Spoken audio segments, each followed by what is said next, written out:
Welcome to Songwriters from Here and Away. This is a show that focuses on new and established songwriters from Atlantic Canada, across Canada, and around the world. This episode features Brent Mason. We hosted Brent for a small house concert, and he shared lots of stories and songs. There's a longer form of this on the podcast, so enjoy the show. Thanks for coming, Brent. Thanks for having me, Robert. You're in St. John, New Brunswick. Yes, sir. Right in town? I'm in the north end. Yeah? Yeah. It's 8 minutes by car to O'Leary's. And O'Leary's, I was just saying, is the place that you've had the open mic every Wednesday night for, 25 years? Since the Battle of Hastings. Yeah. 30 years. I moved back for the summer to St. John because I'd been out west and hadn't seen my mother in like 5 years and all that stuff. And thought I'd come home for the summer. And thought I'd start I was coming home to spawn. I had no idea. We got 3 kids now. But I thought I'd start an open mic just, because such a thing didn't exist, even in the Maritimes that I was aware of. Right. They had jammed, but there wasn't the idea of an open mic wasn't really something that was happening. And so I thought I'd record a record and do an open mic, and then I'd bugger off back to the West Coast. And back then you advertised it on papyrus and cuneiform. Yeah, you just carried your pigeons as well. Just send they'd all form into a message in the sky. Well, that's where we met, and it's a great institution in St. John. So it's good on you. Yeah, thanks. No, it's where I learned how to play music and be alive, in a world of music. It's been great. So when did you start writing songs? Before that, my first song I wrote after I went to my funeral in Hampton, New Brunswick. My uncle, by marriage, had died. And, I wrote a snappy little toe tap and bluegrass number because I went to the funeral. It was called Death is a Way of Life, and that was probably 1987 or 8 was probably the first song. But then I didn't really write any other songs for a while. Yeah. But death is a way of life, my friend. It ain't ever over, it don't ever end. Just when you think you got it made in the shade, the light in your eyes will flicker and fade. That's the chorus. Yeah, great. That's excellent. I've heard that one actually. Really? It's on your tracks.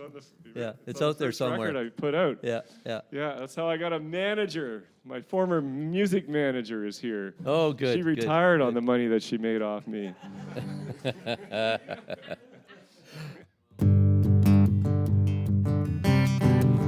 Okay, this is a song off one of my records. It's called This Is Where Your Love Lives, I think. And one of the things about doing this that I really like is that we just get to shut the clock off for a couple hours, or at least an hour and 45 minutes. So thanks for coming. It means the world. It comes and it goes. Everybody knows it's a mystery. Little luck lifts you up from your gravity. From the streets of Rome to the satellite fields, nothing matters till you make that deal.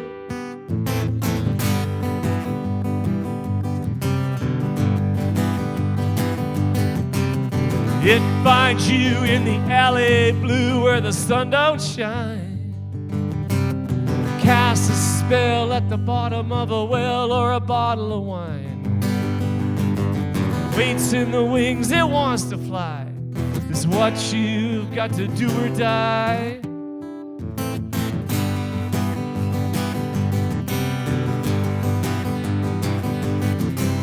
And this is where your love lives. This is where your love lives. This is where your love lives. It's right here. It's right here. 'Cause life wants love, not make-believe pretend. There's criminals and crime, but there's just one sin. You got one way out and one way in.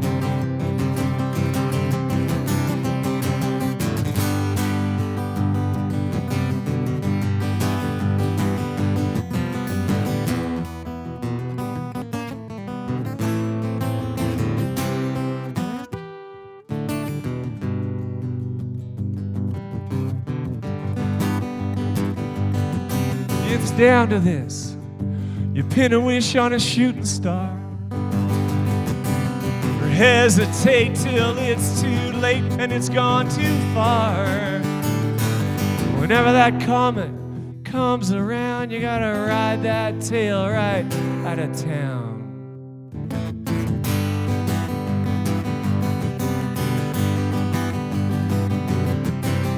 This is where your love lives. This is where your love lives. This is where your love lives. It's right here. It's right here. It's right here. It's right here.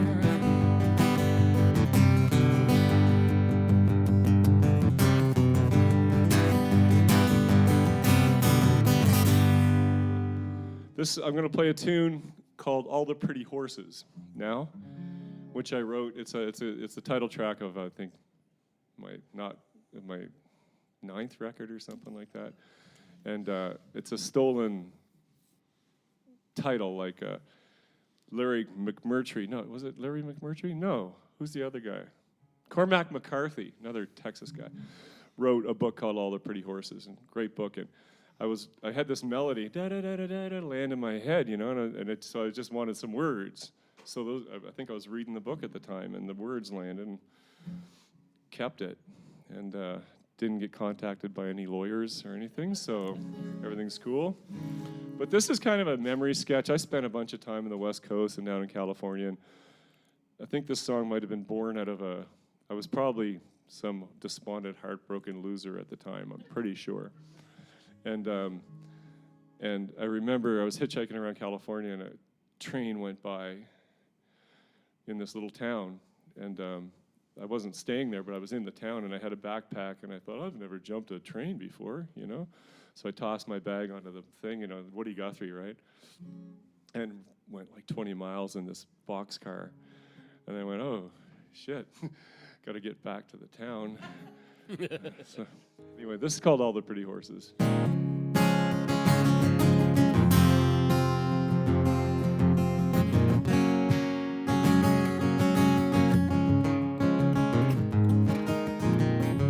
All the pretty horses have been hitched, all the outbound tracks are switched.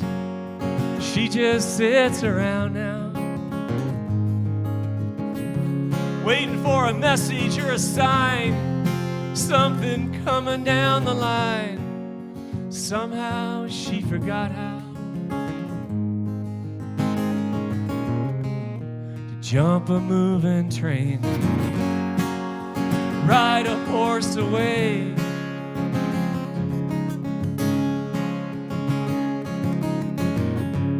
Well, it seems so long ago they were living on the road, on those shining, singing railroad tracks. The starry, starry nights, the hope-filled mountain heights, what she'd give to get them back. Jump a moving train, ride a horse away.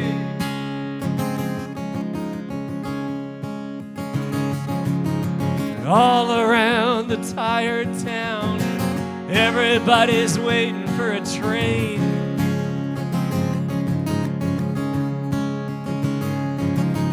And all around the lonesome sounds of silence, waiting for a train.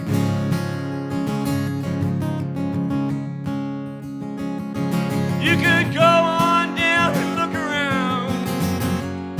You could stand inside the rain.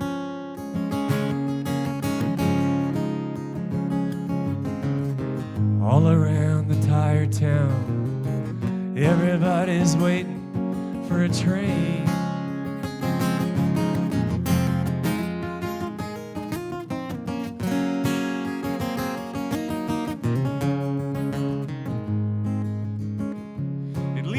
A little at a time, evaporated wine, It isn't drunk, it just disappears.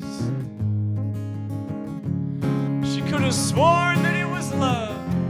Now she swears just thinking of how he went and stole the years. Jumped a moving train, rode a horse away.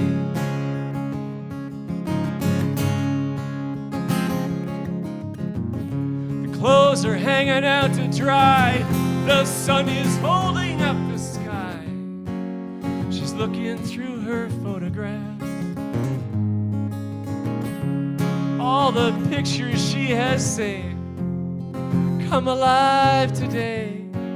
She hears a whistle blow and she laughs. Jumps a moving train, rides a horse away.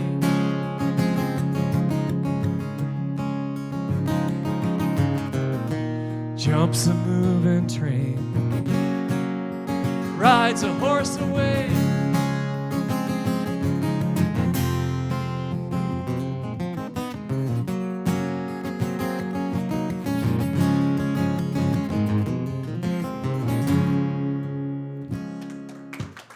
Thanks so much. Thank you. That's a lovely tune, Appreciate Thanks. Yeah, and when you start writing a song like that one, for instance, you have a kernel of an idea from a title, or where do you usually start tunes from? That was a melody. Right.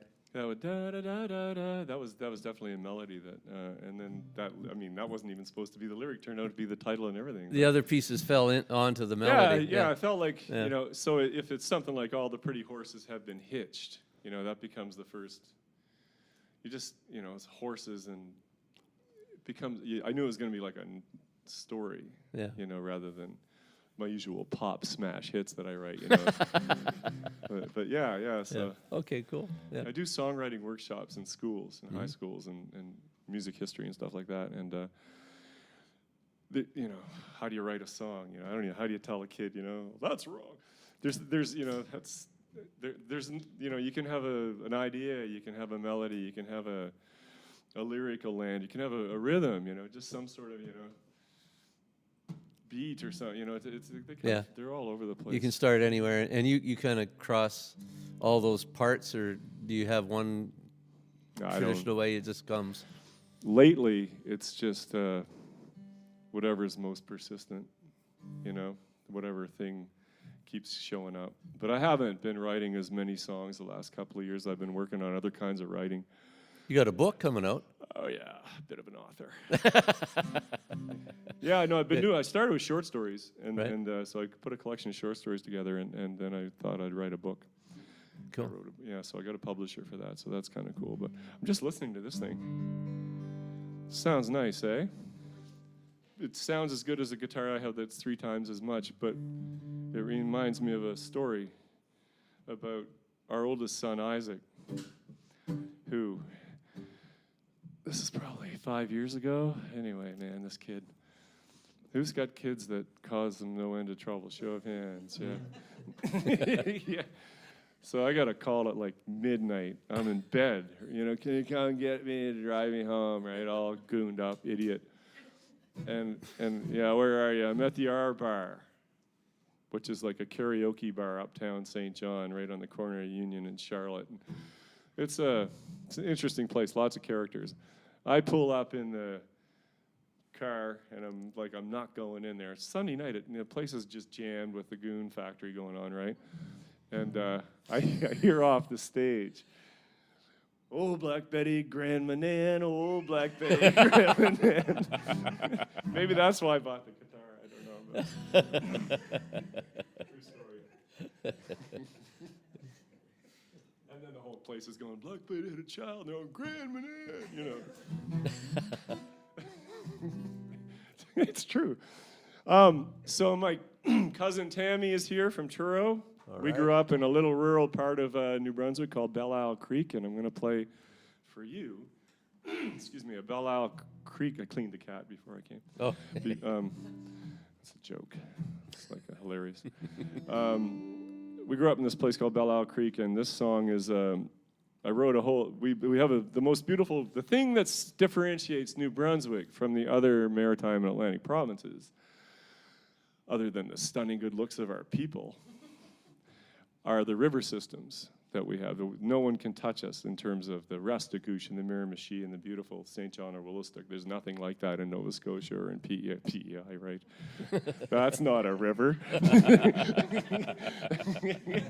That's a brook. and Newfoundland. And so after a few years of playing music in New Brunswick, I met my wife, and she's had a sailboat, so we're on the river a lot, and I really got to appreciate the St. John River. Now I like Willistic better. I think it's more lyrical than the St. John River. It's so lame. So I wrote a whole album using my research stuff that I got at university, and was great. Remember Mocha? Remember I got an ECMA nomination for that record? And then, whoever it was, some Cape Breton arsehole beat me out of the prize. Can't even remember which one it was. One of them. They're all related anyway. Mix something. Mix something, yeah. That's what you're supposed to say. Yes. I don't care if I win. Weeping with a bottle of whiskey in the back, behind the risers, behind the stage. But this is a song off that record anyway. Our grandfather's name was Headley Vale, and he did a lot of different things like everybody did back in the day to make a living. And he used to have a lumber camp in the 40s, and Pop used to, you can't like all your grandkids that much, and I don't think he liked me that much. No, true, he loved me, but he didn't like me, kind of a thing. Because I was a bit of a mouth, and he didn't like that. Or smart ass, But Pop would tell these great stories about the old days in the kitchen with the wood stove going in July, and your face like a glazed donut. You're just trying to get the hell out of there, right? But he's rolling those 3-foot-long cigarettes that you cut with a razor blade, and all this is going on. And he's telling you the stories. And this is a composite sketch of Pop's life in the woods, where you go in the fall and you cut all the wood and you take it to the river, and you float it in the spring, right? So this is called Deep Woods Off. And the lyrics of this song are in the grade 4 social studies book in New Brunswick. It's true. That's one of my bigger accomplishments in life. They gave me $300 for that. So, Deep Woods Off.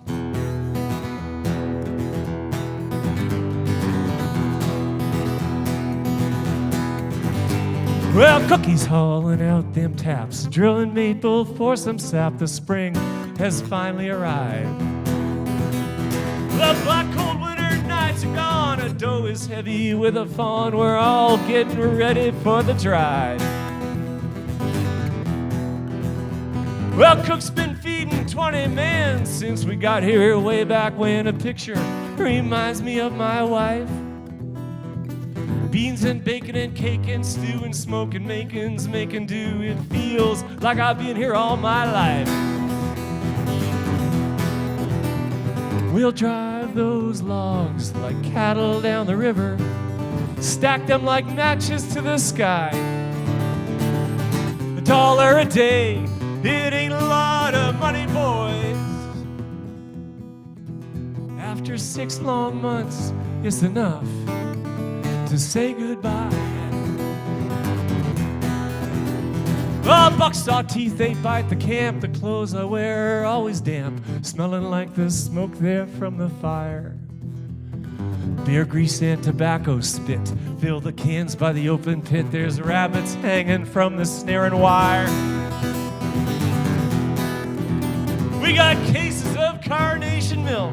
A clean shirt would feel like silk, so dark inside I can barely see. Poker and a liquor still, and nighttime is the time we kill, singing songs of Peter Emberley. That's on the Miramichi, that's another river. We'll drive those logs like cattle down the river, stack them like matches to the sky. $1 a day, it ain't a lot of money, boys. After 6 long months, it's enough to say goodbye.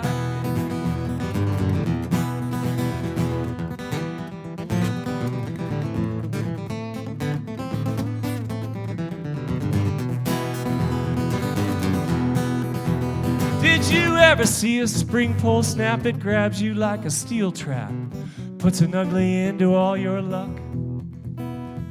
One hit Headley laid him low, he never saw it coming, so he sent his wife an extra $20. All the teams of tired horses wait their steaming breath. We won't be late, we're gonna run them through and pray that they don't jam. If they do, I'll bust them free, 'cause leaving means that much to me. That's the way it is, and that's the way I am. We'll drive those logs like cattle down the river, stack them like matches to the sky. $1 a day ain't a lot of money, boys. No, no, no. After 6 long months, it's enough to say goodbye. To say goodbye. To say goodbye.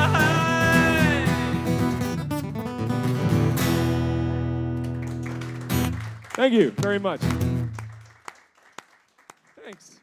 Please look us up online. We're on Facebook, Instagram, YouTube, and we'd love to hear from you. Songwriters from Here and Away at gmail.com.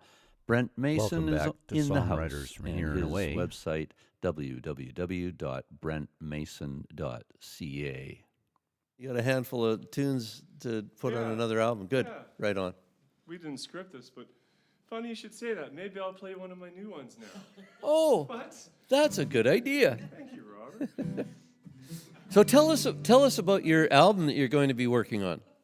I don't have anything much to say about it in terms of, I've got some songs. I've got some new songs, but I don't even know.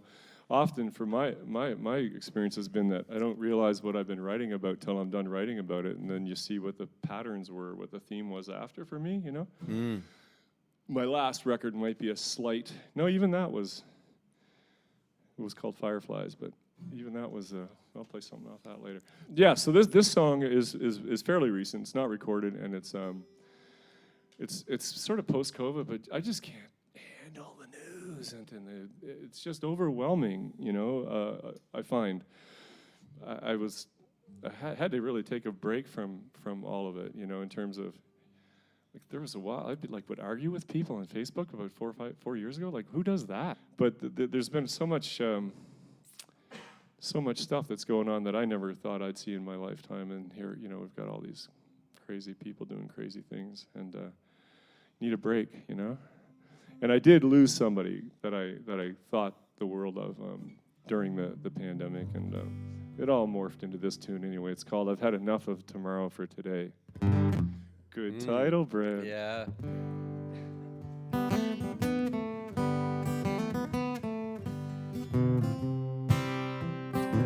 Slow it the hell down too. That was a workout, that last song.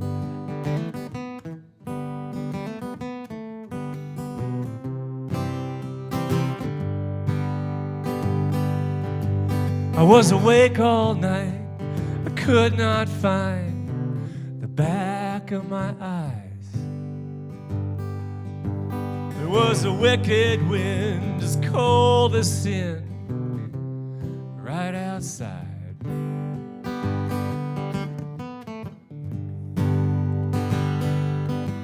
You can feel it in the air. Something's gone astray. I've had enough of tomorrow for today.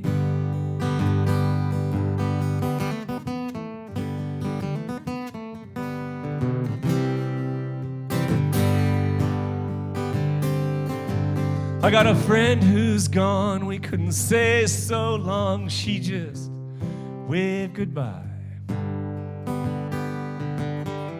We had to miss that final kiss, the one when you cry.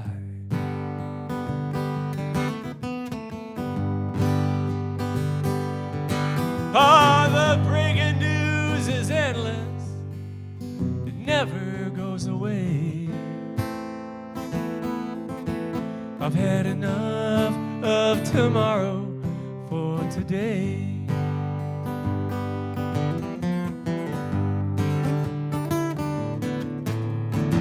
Starry, starry satellite, I wish I may, I wish I might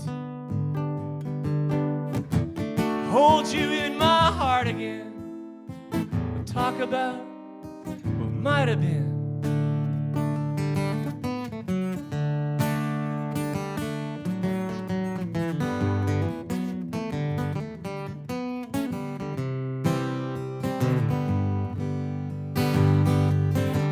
I've been around the world, I dove for pearls, there's pictures to prove. But now the walls won't talk and the kitchen clock, it barely moves.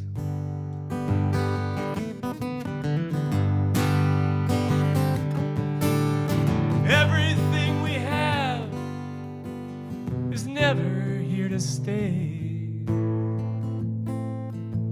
I've had enough of tomorrow for today. I've had enough of tomorrow. There's no more time to borrow. I've had enough of tomorrow for today.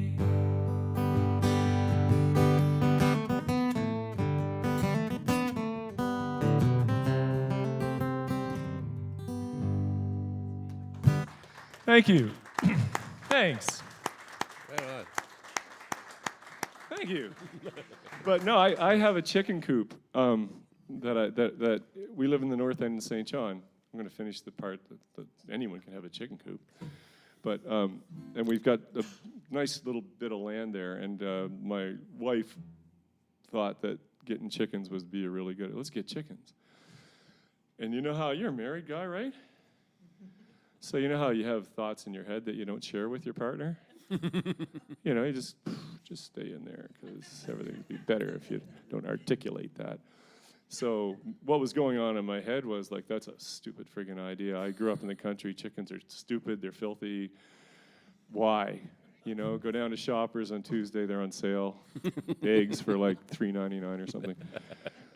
But we got chickens, obviously, because Sandra wanted chickens. And so a friend of ours built a lovely chicken coop, and it was great.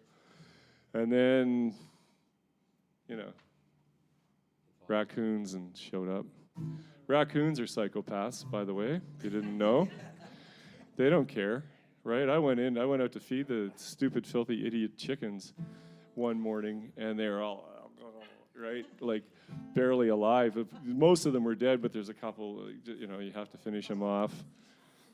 Oh, it's like, well, you do, you know, so you're, see ya. But, so the place sat empty, the coop sat empty, a lovely coop. Sat empty for like 2 years. And then one of our kids got really messed up, banged up, and we couldn't really leave the house. We had a tag team. And it's all about me. I was like, I can't write. There's nowhere to write. And I was walking by the chicken coop, and I went, oh. So I cleaned it all out and painted it, and now it's where my studio is.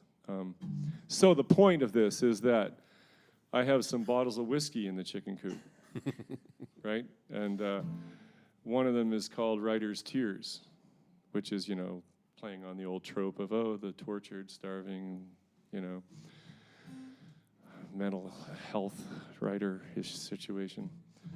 And I thought, I can write a song about that, you know? So this song is just resulting from looking at the bottle of whiskey called Writer's Tears in the chicken coop and imagining a sad writer. So it's like the Far Side cartoons way back, you know, when the guy's coming in the old saloon. Bad guy, Ned, minor key. This is called Bottom of the Well, for whatever that's worth.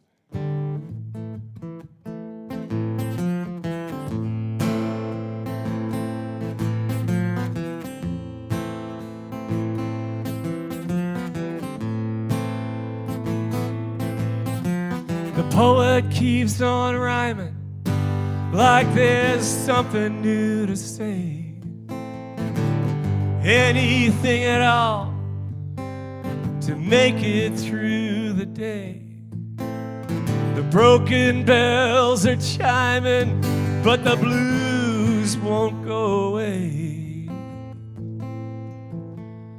There's nothing like the bottom of a well.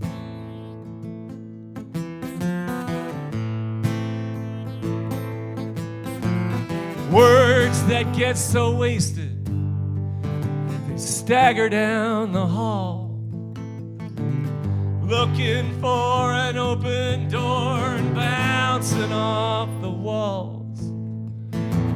Words will tell you anything, and you believe them all. But there's nothing like the bottom of a well.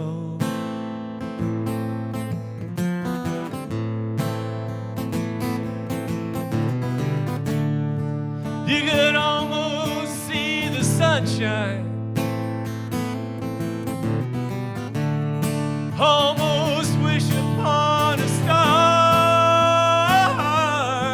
but it's too late, too far gone.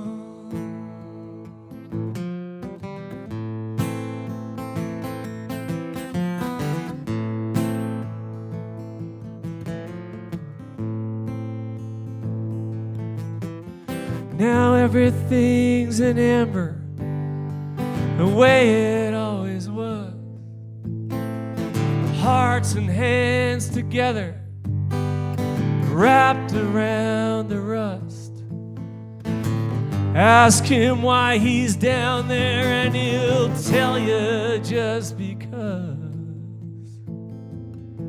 There's nothing like the bottom of a well.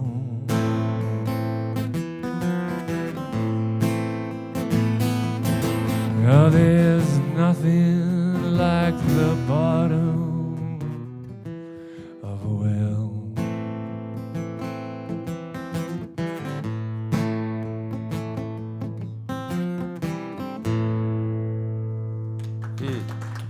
Thank you. Saturday night, Eric Rice, rocking with that number. Thanks a lot. Do you have another question? I do, actually. I feel like I'm interviewing you. Well, that's good. When was the last question you asked, and why? I can't remember. But I was listening to the way you form your lyrics. So when you sit down and you're writing a tune, you have an inspiration, and the words, music tumble out of you. Does it take you, like, to get to that 80% done kind of level? Does it take you a long time usually, or where do you go? And then the answer, the second part of the question is, so you got that song there. Do you go back and fine tune and edit a lot? I never used to, and I do it more and more now. So the answer to that is that I used to be a lot more about the idea the song's gotta, it's gotta happen, as a whole complete thing with integrity and whatever of the moment and all that stuff. Right. But now not so much. Like that's they don't tumble. I guess the answer is they don't tumble out of me so much anymore as Right. They're crafted more. It's like trying to pull a hook out of a fish's gill or something. Come on, get it. Yeah, crafting. Yeah, maybe. Yeah, That's a crafted song. Right. Absolutely, that Yeah, song. yeah. Like for that little bridge thing there was definitely where do I go? I was thinking about it. Cool. So I lead little tours to Ireland every fall and have been doing it. Co-lead little tours, little like 16-person tours, and it's great. I love it. Get to go over there, and I love the country and the people and most things about it. And if you go to Ireland, you can surprise me the first time where you go into a pub and there's a session going on. And so the first time we led a tour, we ended up in Galway in a little bar called The Crane, which is a lovely bar. And there was a session going around, and we got there early, and you're yapping and drinking, blah blah blah, with the people, and someone, oh, you're a musician, here, sing a song, and they give me a guitar in the session. I was going, great, like here's a song I wrote about a chicken coop. It's not going to happen. I'm not doing that. You're right, stupid. So I instead thought, oh, you know what I'll do? I'll sing a maritime song. And I sang Sonny's Dream by the great Ron Hines. We all know that song? Yeah. Okay.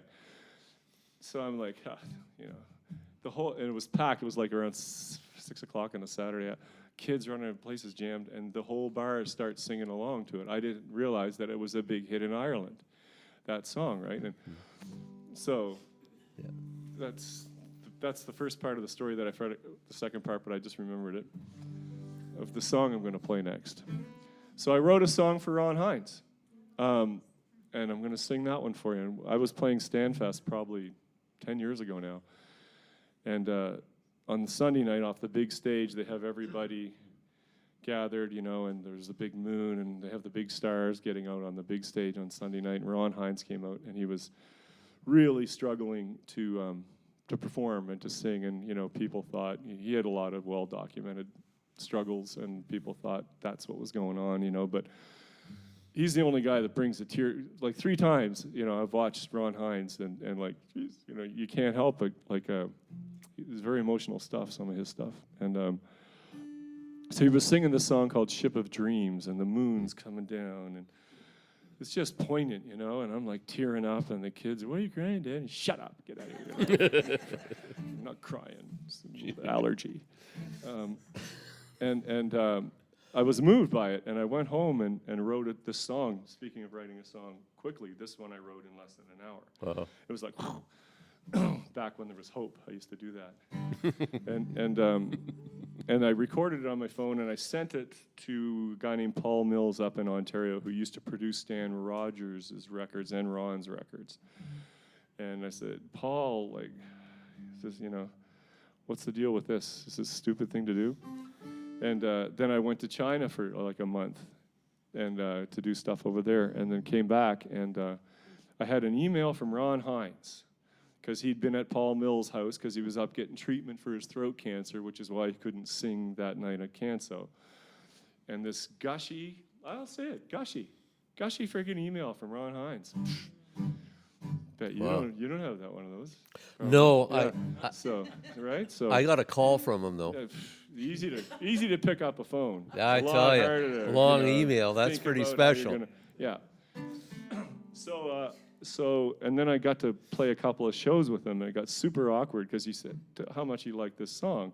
I'm not trying to pump it, like, because it's a big deal to me. It's just like whatever I do, Ron Hines, And but then I'm on the stage with him. They're like opening for him at two or three different shows. The first one, like, oh my God, Christ! I'm singing this song, and he's over there with the hat on, like this. And I walked by him after, and I was like, and he said, "Good song." That's all he said. But I'm going to sing it for you because I'm in Halifax, and whatever. He did a lot of stuff here. It's called Hindsight. Isn't that clever?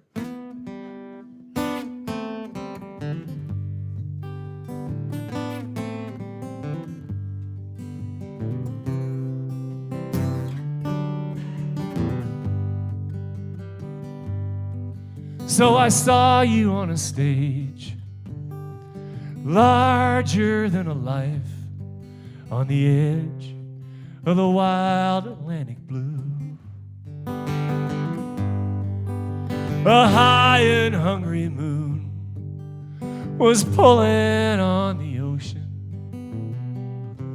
I guess it was pulling on you. The songs spilling out of your guitar, they kept climbing to the Canso stars. They always seemed to end too soon. Your beautiful world-weary tunes.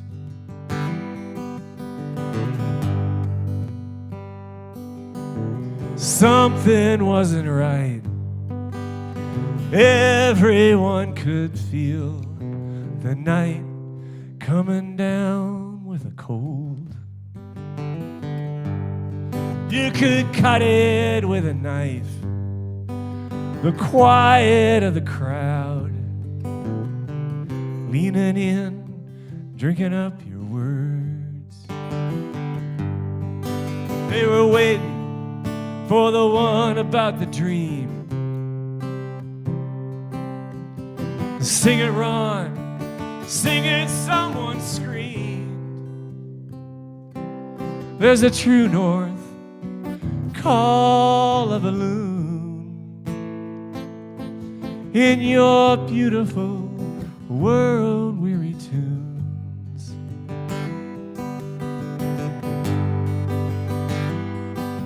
You go down, down, down when you're digging for gold. It's dark, it's deep, it's cruel and it's cold. If you're hung lucky, you come up with something to hold in your hands, your hard-living hands.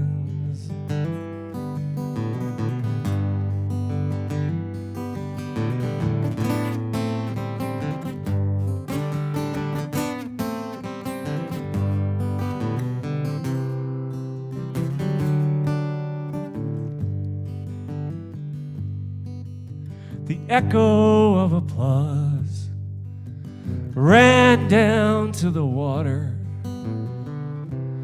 floated away on the waves.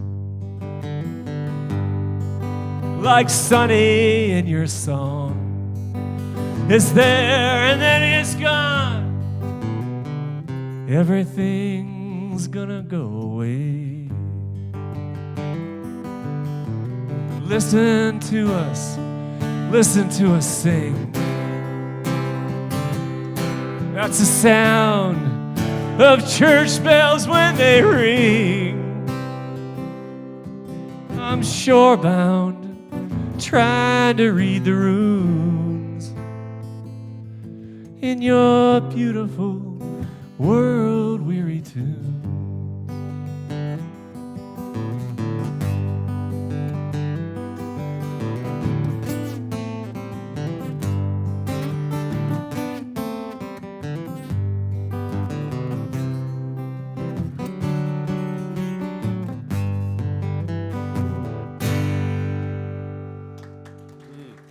Thank you very much. Thanks.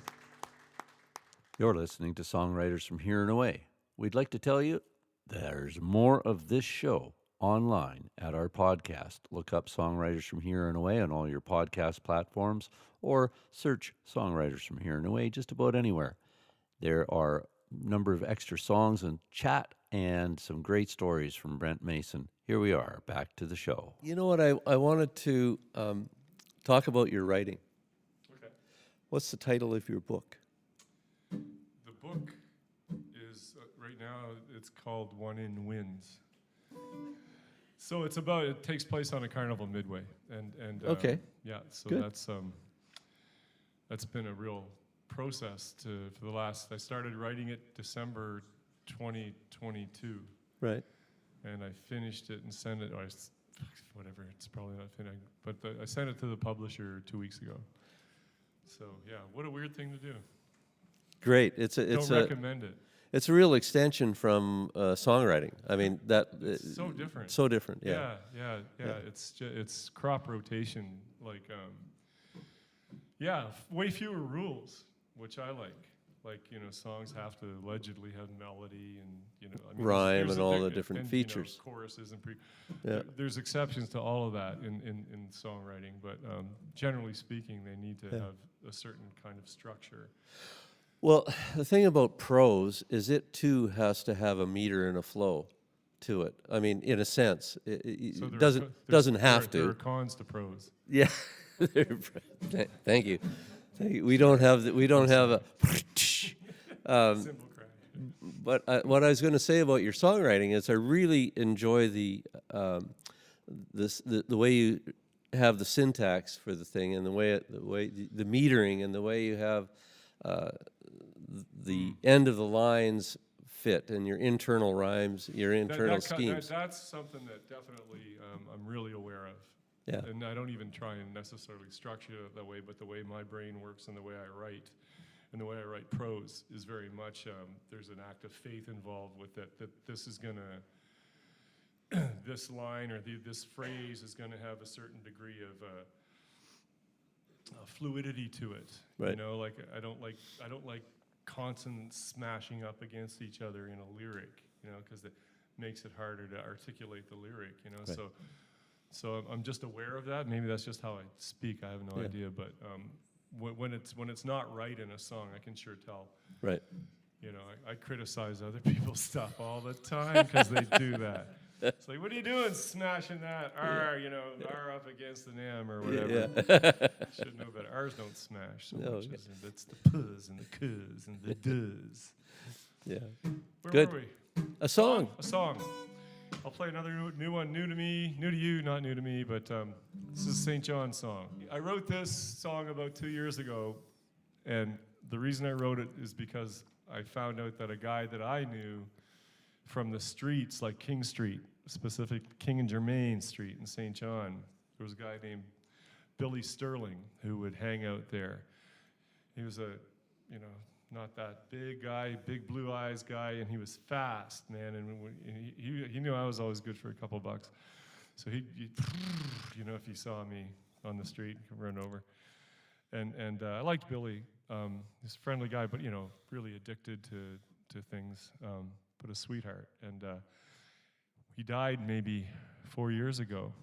And about 2 years ago, I found out that Billy, when he was young, he grew up in the North End, had been a great athlete and a like a track athlete and a really good baseball player, and played provincial, played in like Canadian for the New Brunswick team and stuff. And but also found out that when he was a kid, his old man had just been horrifically abusive to him to any degree that you can want to imagine.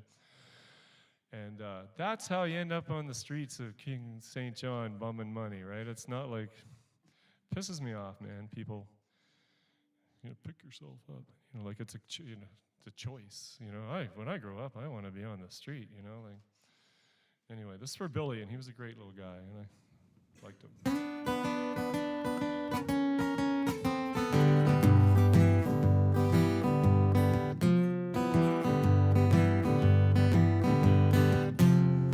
Blue-eyed Billy was one of those kids. He never quite fit whatever he did. He ran the bases like he was running away. His daddy was mean. That's what they say. That's what they say.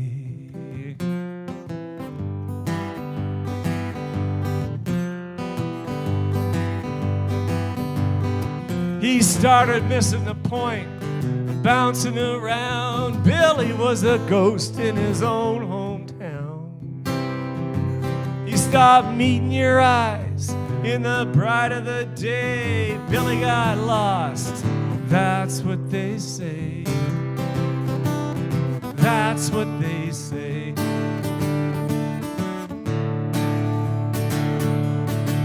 Can you hear the clowns? Can you hear the choir? All the alley angels on a strung out wire. Neon stars are shining down. Pass the bottle around. There's halos waiting to be claimed. Hell, they already know your name. It's high time you had a home.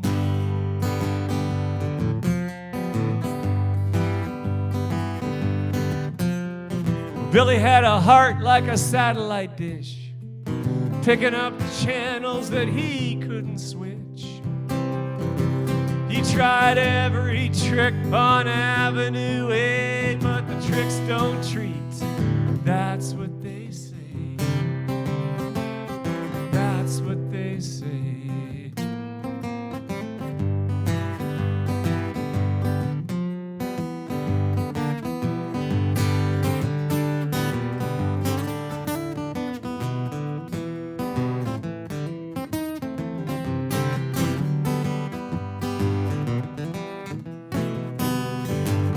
part's known as the guitar solo part. It's pretty amazing, eh? Usually people clap and stuff when I finish a guitar solo.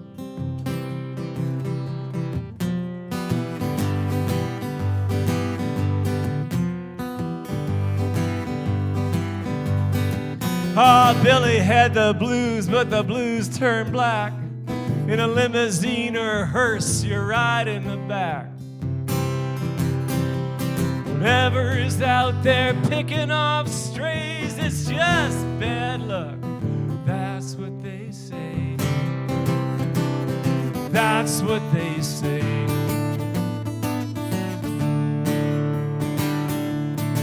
Can you hear the clowns? Can you hear the choir? All the alley angels on a strung out wire. Neon stars are shining down. Pass the bottle around, there's halos waiting to be claimed. Hell, they already know your name. It's high time, time you had a home. It's high time, time you had a home.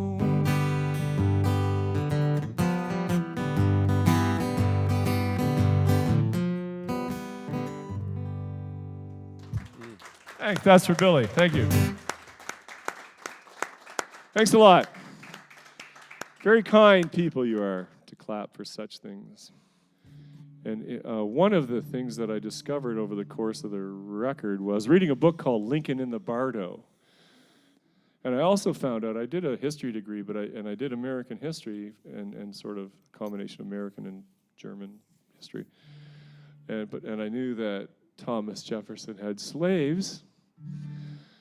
I didn't know he had 6 kids with one of his slaves. Her name was Sally Hemings. I didn't know that. So if you're looking for hit song material, then so that's what I did. I took Lincoln in the Bardo and goose-stepping neo-Nazis in Charlottesville and Thomas Jefferson's plantation. Mix her all up there and see what you get, eh? This is called Monticello, which is the name of the plantation.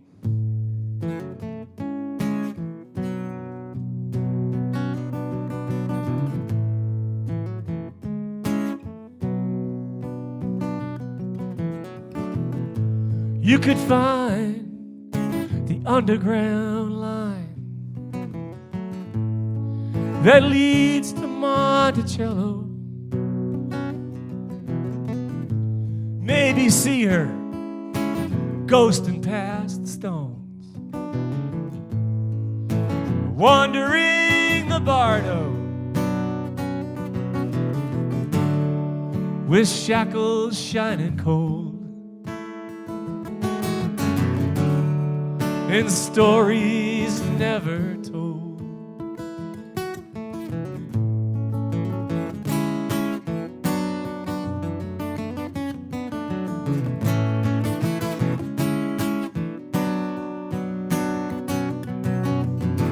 Parisian boulevards and tobacco dirt,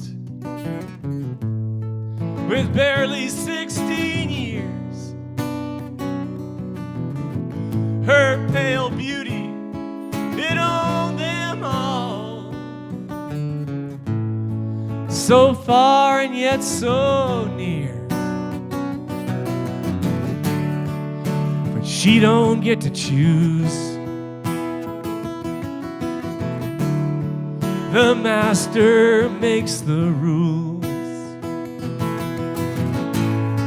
On Independence Day, they're pulling down the statue.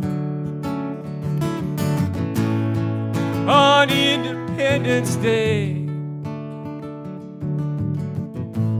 all the way to Monticello. All the way to Monticello.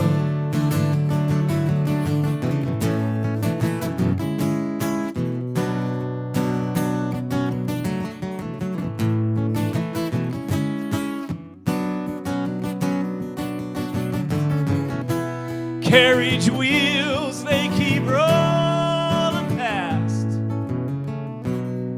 to the mansion on the hill. Who am I to wonder why God gave such a bitter pill?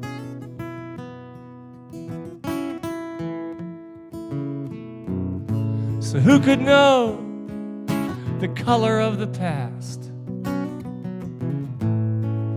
And who could make that claim? Barren babies and barren witness, a footnote all the same. Till finally she got free.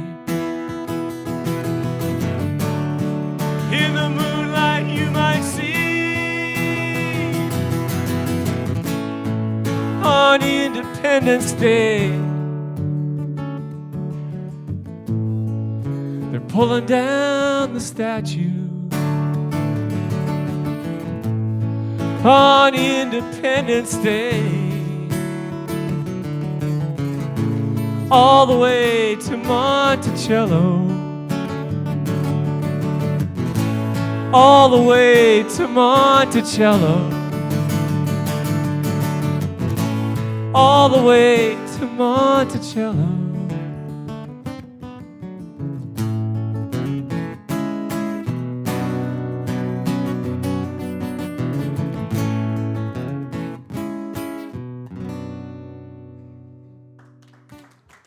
Thank you.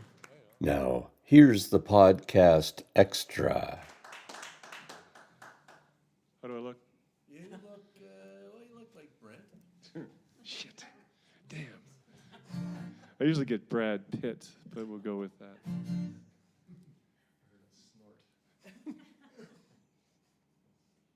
I'll play another one off that record. I got a good friend and a songwriting pal whose name is Jessica Ray. She lives in Hampton, New Brunswick, and she just actually was touring down here. Mm-hmm.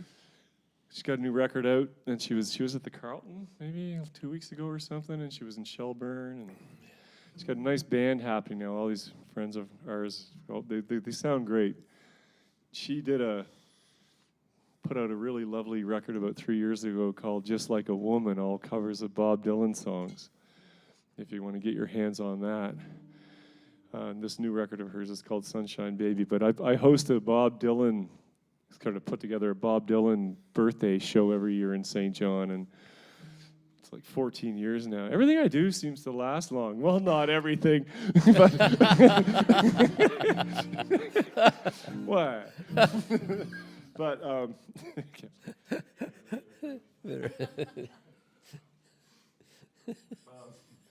but I don't like the whole co-writing thing is not really my jam. Like it's, Right. I don't know. If you're gonna write a song, just write the goddamn song. I feel like, like I don't need to bring in. But her and I have written probably a dozen songs together. She's got a nice sense of melody, and her lightness and joy. It's balances out with my lack of lightness and joy.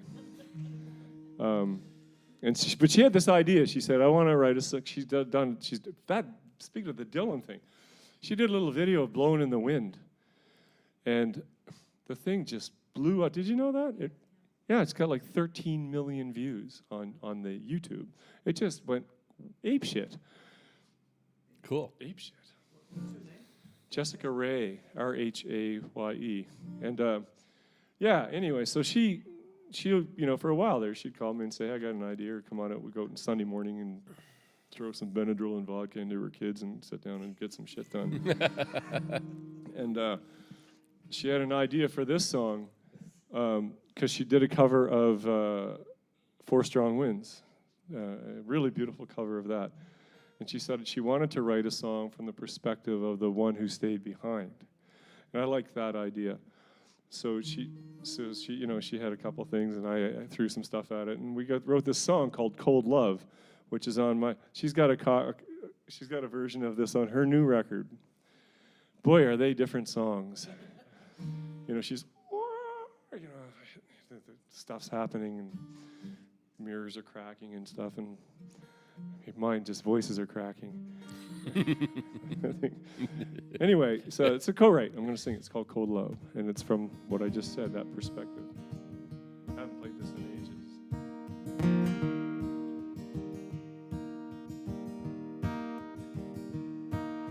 You told me when the winter ends, you'd be back. I wouldn't spend another night alone in this cold town. The lights are bright, all red and green. The snow keeps falling in my dreams. The silent night is waiting for a sound. And every time you say goodbye, another piece from my heart dies. And every night I close my eyes, I see your face and wonder why. Cold love, cold love, cold love is haunting me. There's a woman at the door who doesn't want to spend $20, but she's taken in the show. Doesn't seem right.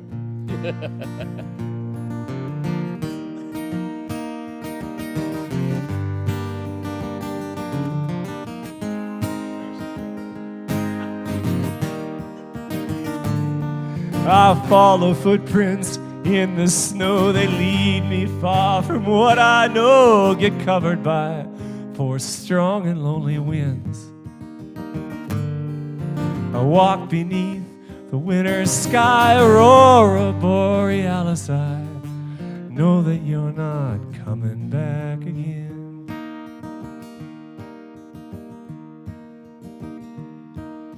$12, the bells are ringing on the street.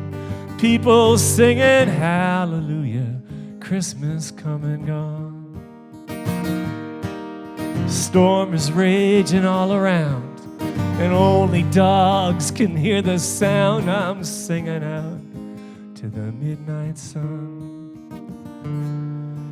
And every day you slip away, little pieces of us fade. And every conversation's fake. Some hearts give, some hearts take. Cold love, cold love, cold love is haunting me.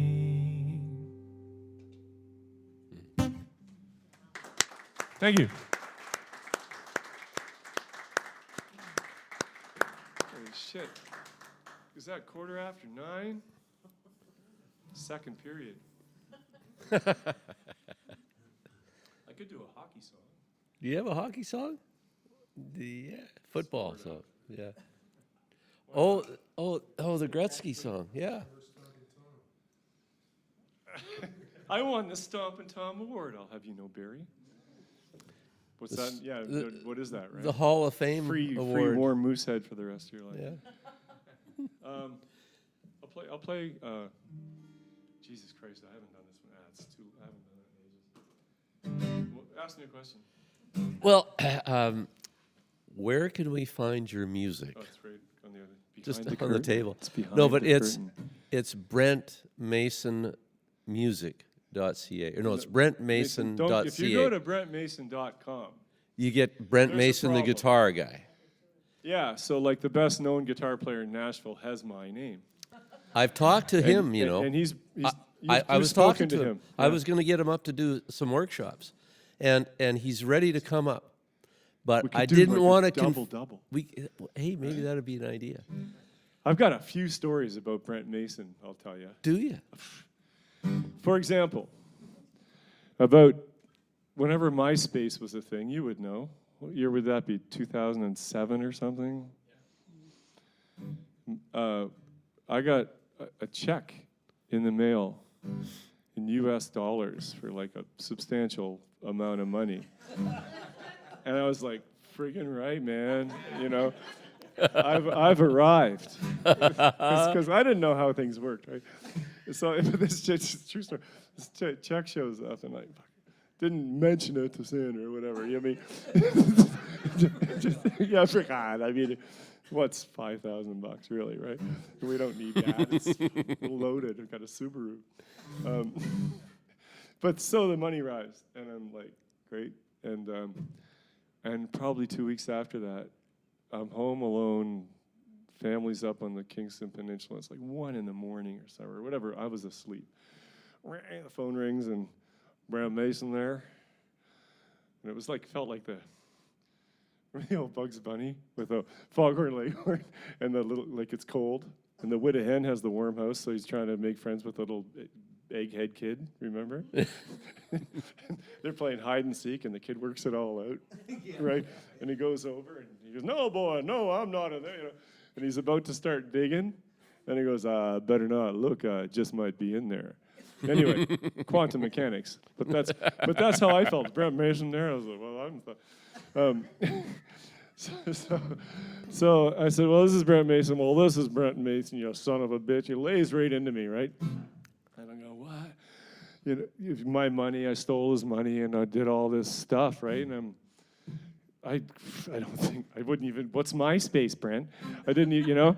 And anyway, it calms down, and a couple of weeks later, he got a lawyer, and our royalties were getting crossed at the digital state, where all of his sales for all of his online lessons and videos and shit were ending up in my account. But so I made it better, and I was like, I reluctantly withdrew the money out of my account and wrote a check and sent it back to America. So that happened, and then once I'm in line at a songwriters thing in Nashville, big lineup to go into this high-end songwriters thing at 3rd and Lindsay or something. And I'm talking to these, you know, remember they were like 2 beautiful young people, like blonde, gorgeous young couple. And she goes, "You're Brent Mason." Like, we all have lanyards on as part of the thing, you know? And so we're talking, and she looks down, "You're Brent Mason?" I go, yeah, how you doing?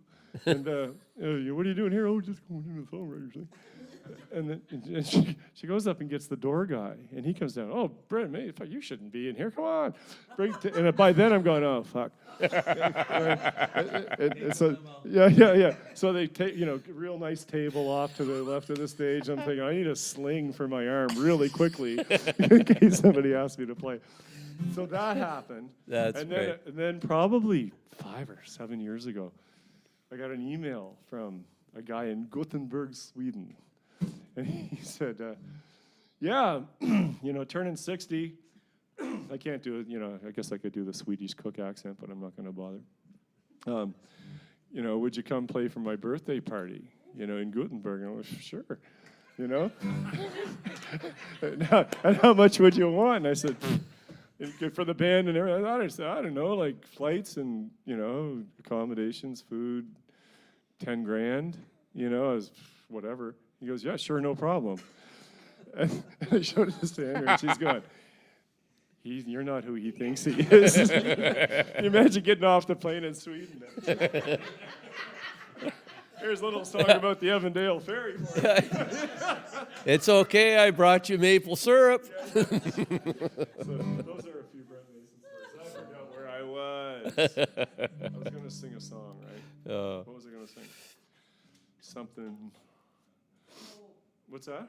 Old. Something old. Oh my God. Okay. You want that, eh? Yeah. I'll play a couple more songs. This night can't go too late because we're all old?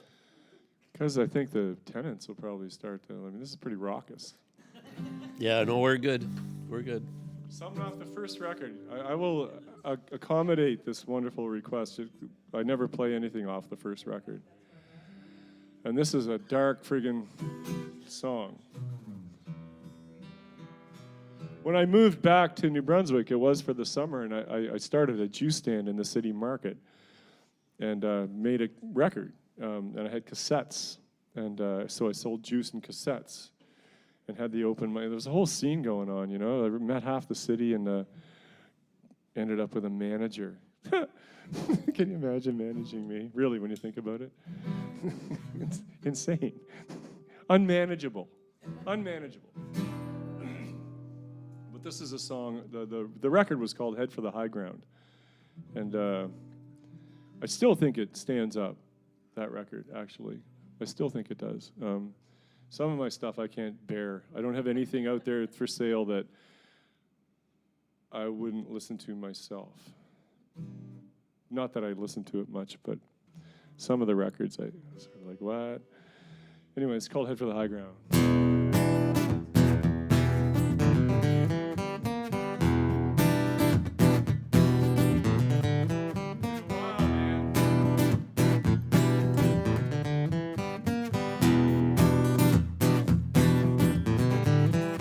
Well, we came here from wherever we'd been. A year and a half, let him without sin throw the first stone.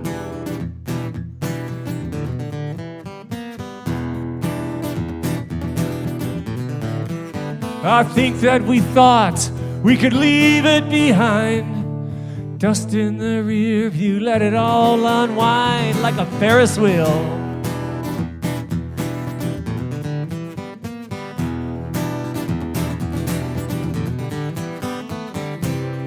Head for the high ground. Head for the holy high ground. Head for the high ground. Nothing can touch you on the high ground.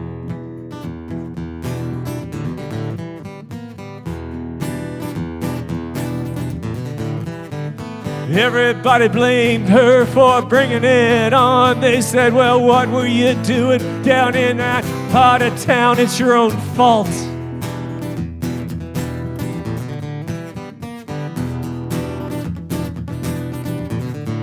To her mother and her lover, she laughed and said, look, they might have had my body, but that's all they took. They didn't touch me.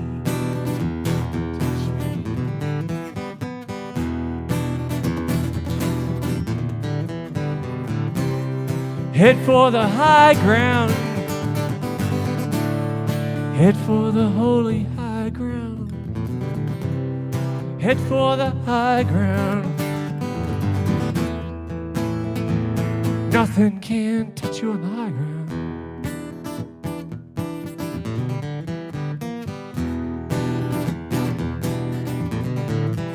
A frown on her brow, a secret she hid.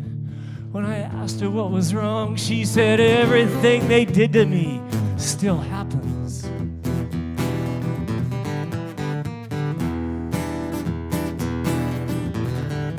Then her voice, it would vanish and she couldn't put it right. She'd stare from the bed into the quiet of the night, chewing her fingernails.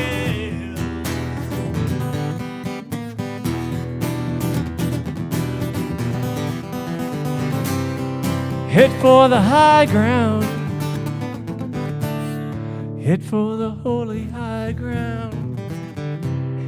Head for the high ground. Nothing can touch you on the high ground.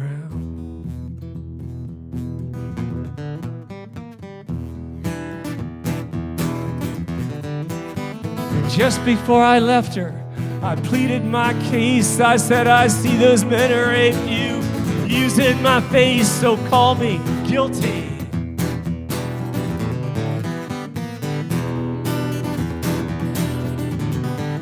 She said, don't look too close at those faces you fear. I only feel the pain when I look in the mirror. I'm gonna miss you.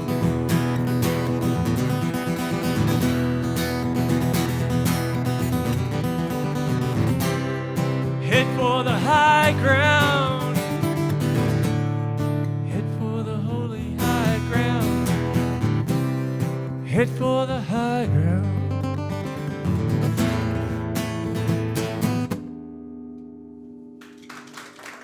Yeah. Thank you. The mic's starting to go down, right? It's like going out and you're following the mic down. And it's, by the time you're done, you're compromised. I'll play a couple of more songs, okay? Cool. I'm really. Thank you so much Hey, for putting this together. thank Really, you for honestly, coming down. Robert, big deal there. Cool. It's an act of love when you do stuff like this, is what it is. And, Music is important. whatever. I'll play a song off of one of my records. Okay. We were in St. Andrews. There's a wonderful festival called Paddle Fest in St. Andrews every May, and we go every year. And Sandra and I were walking down on the beach, and the tide was coming in, so we got up off the beach the way you do in the Bay of Fundy. And there was a massive tree that someone had cut down and was sitting on the side of the road by Water Street. And we counted how old the tree was. You know, it's, you know the trick, right? And right after I saw that, we did that, we saw this kid at Salty Towers, which is a wonderful place to stay if you're in St. Andrews. You can go to Salty Towers, not Faulty Towers. And it's a beautiful, rambling, old Victorian rooming house. It's lovely. It's a real scene there, used to be, for music. And there was a young guy on the infamous porch of Salty Towers. It's a beautiful place. So many jams have happened there over the years. And I know him. And I really think the world of this kid, and he was really looking rough. And I knew that he, you know, it's a small town. I knew he was having a real bad time, and I was worried about him. So I wrote this for him. He's a kid, he's got almost white blonde hair. It's called Count the Rings.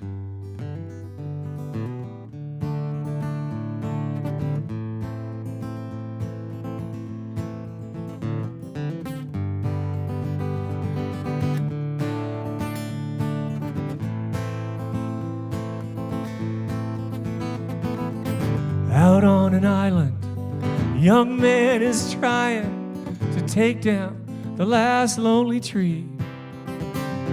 It's weathered the wind, and it will again, but it's hard for him to see.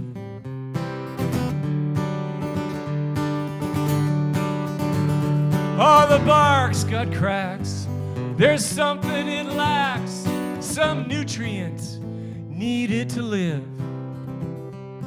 The branches are broke, but beauty's a joke.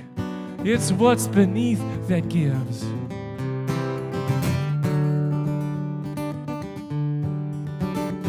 When the world is as blue as the water around you, as the indigo songs that you sing, remember your roots and the soles of your boots. Now is not the time to count the rings. Now is not the time to count the rings.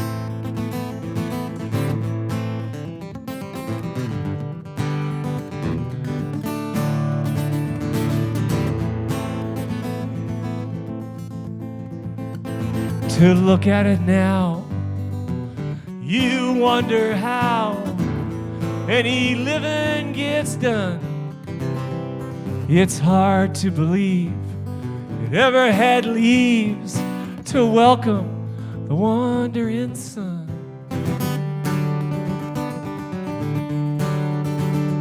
It stands there alone, dry as a bone, white like a washed up shell.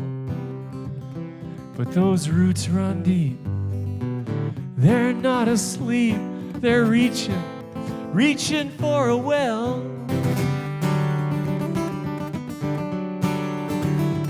When the world is as blue as the water around you, as the indigo songs that you sing, Remember your roots, the soles of your boots. Now is not the time to count the rings. Now is not the time to count the rings. Now is not the time to count the rings.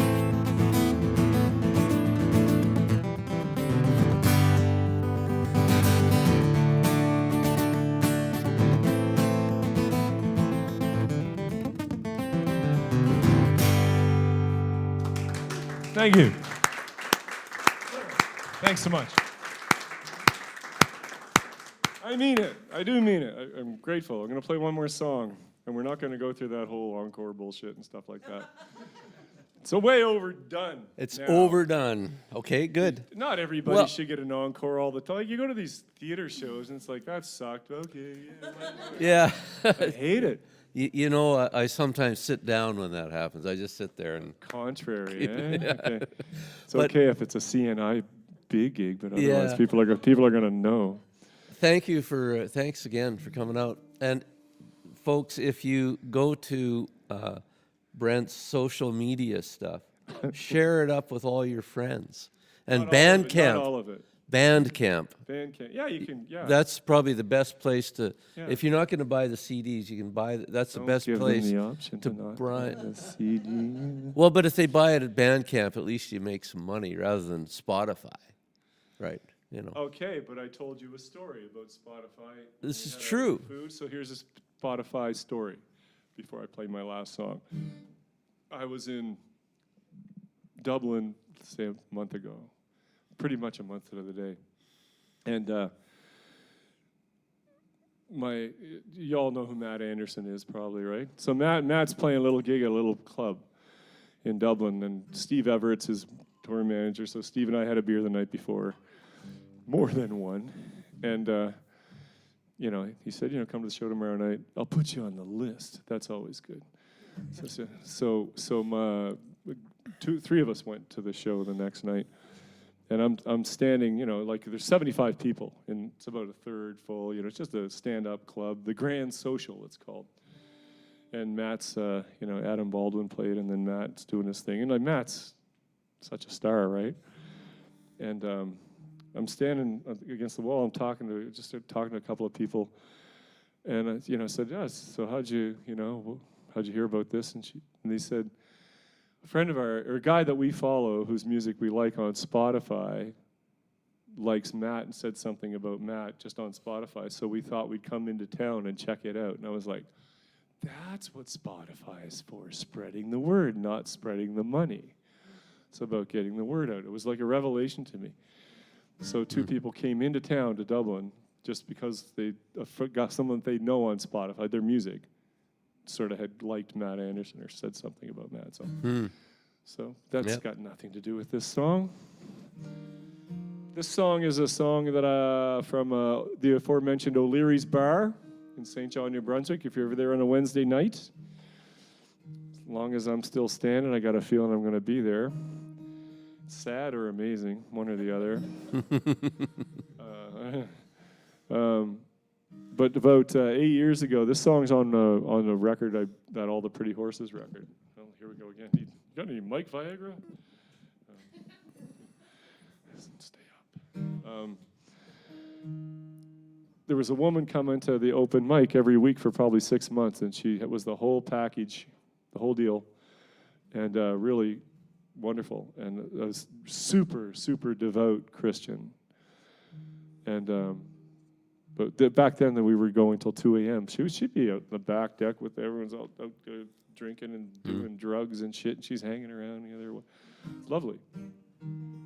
The worlds came together, And but she was coming every week, and there was a guy coming every week. I knew him, but I noticed all of a sudden he's sitting like where you are when she's playing, looking at her the way you're looking at me. Same, yeah, right. Much similar, but different. And I heard her say to him one night, just as I was walking by, Peter, if I didn't have Jesus and you didn't have whiskey, maybe we could get together.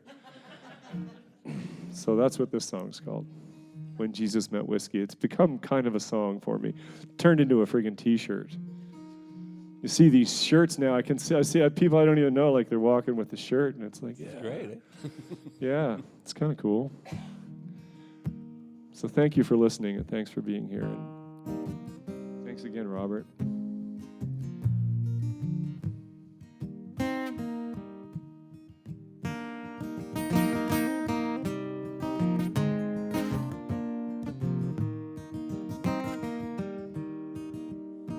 It's a Good Friday night, and Jesus sneaks into a bar.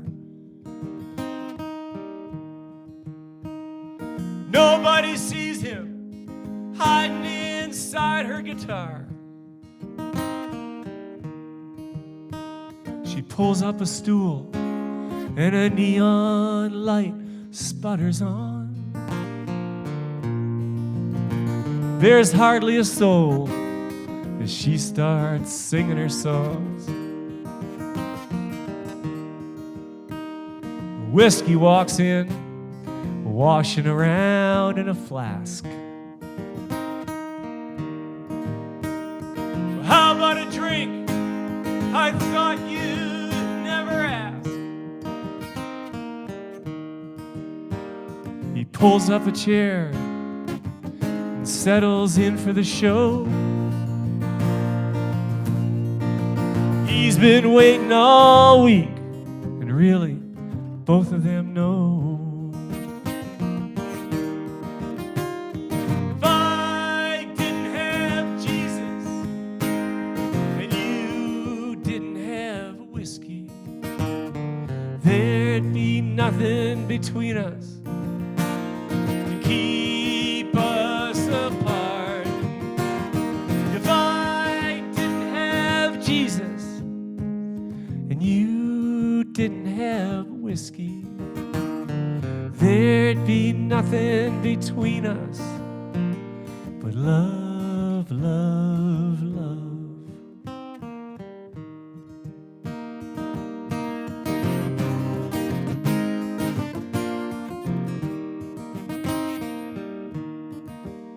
She sings hallelujah to get to the end of the set. A lot of guys want her, but nobody's gotten there yet. She's saving herself for this life and for the next. Promises made aren't like promises kept. And it never takes long for him to get with a buzz. It keeps him from thinking too much about what was. But none of the others shone with her kind of light. It just doesn't make sense for this thing to feel so right. If I didn't have Jesus, sing now, and you didn't have whiskey, there'd be nothing between us to keep us apart. If I didn't have Jesus, and you didn't have whiskey, there'd be nothing between us but what? Love, love, love. You gotta remember to never take this for granted. Sing along with this song I wrote. It's crazy. So she's packing it up. She gives him a genuine kiss. He says, thanks for the tunes. I've been waiting all week just for this. You see, Jesus and whiskey, they're tighter than anyone thinks. she's good and she's gone and he's good for one more drink. If I didn't have Jesus, you didn't have whiskey, there'd be nothing between us to keep us apart. If I didn't have Jesus and you didn't have whiskey, there'd be nothing between us but love, love, love. Thank you, everybody.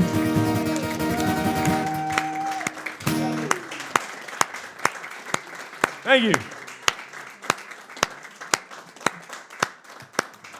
And this is the awkward part right here. It's like the awkward side. Whoosh, which